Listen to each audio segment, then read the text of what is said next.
Hello. Chandrayaan three లాంటి ఒక మంచి ప్రయోగం చేసి ఇండియాను ప్రపంచ దేశాల సరసన నిలిపినటువంటి మన ఇస్రో ఇప్పుడు ఇంకో అద్భుతాన్ని సృష్టించడానికి జస్ట్ ఒక అడుగు దూరంలో మాత్రమే ఉంది.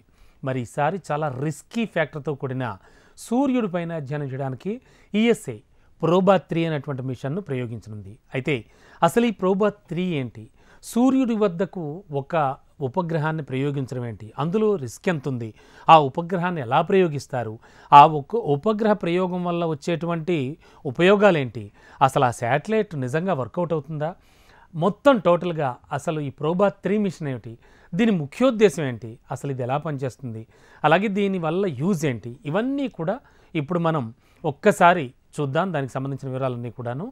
అయితే దీనివల్ల కృత్రిమ సూర్యగ్రహణం ఏర్పడుతుంది అంటున్నారు. అయితే తదుపరి సూర్యగ్రహణానికి ఇంకా కొన్ని నెలల సమయం మాత్రమే ఉంది. అయితే ఈలోగానే